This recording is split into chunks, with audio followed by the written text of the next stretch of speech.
to go. That was put in place in 1825 when my great-great-grandfather started this town. You take that away from us, where are we going to go?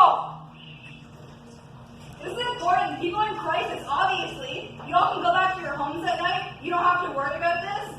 Now, are any one of you going to give me a room to sleep in? Or a bed to sleep in? How are you going to pick people? You going to call Maybe they can get your back We're not talking about eviction right now. Yeah, but it's important. It is important. It matters if there's nowhere for them to go. You have to be addressing it. We're here. There is nowhere for me to go. Are you going to give me a home? Are you going to give me a home? Are you going to give me a home? Are any of you going to give me a home?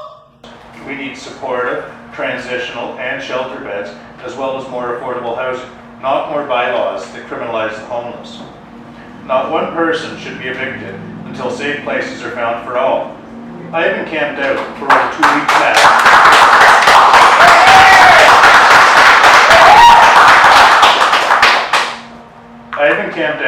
over 2 weeks now. And contrary to what Dorothy Oliver has stated, I have not seen one of the Peterborough social workers she says that are there almost daily, according to Checks News and the Examiner. The porta potties, as Henry Clark has seen, are disgusting and should be pumped out daily, including the weekends. Someone needs to be paid to handle donations, provide minor first aid, be a liaison between the campers and the public. Maybe a small office trailer where people could meet with workers or agencies to get needed help while offering a degree of privacy and anonymity. Balance is a difficult thing to achieve. In order to protect one thing, often other things are sacrificed. I've come to highlight the tremendous repercussions of passing these bylaws as they are presently written.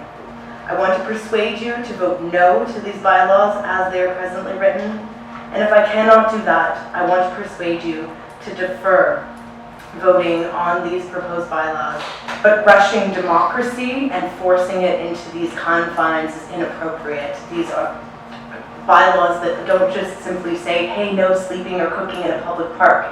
They have deep, deep, deep implications for public use of public space, for the way that people see their right to access land, the way that communities organize on a grassroots level, the way that dissent works and civil liberties work in this city.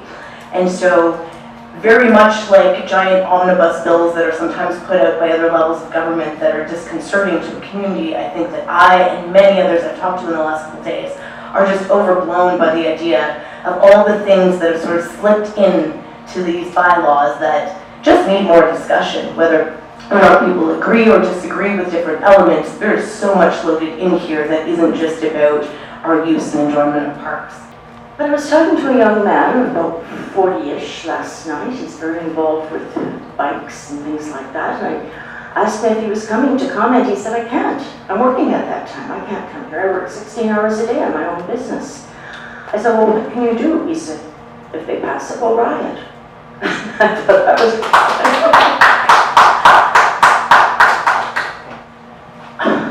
My only comment there is you own a campsite. We used to discuss almost every term what we were going to do with the campsite we have in the park. Were we going to close it up or not? We have a perfect place to send homeless people to. They would all get a site for their tent. They would get a table. They would get toilets and showers and a place to wash their clothes.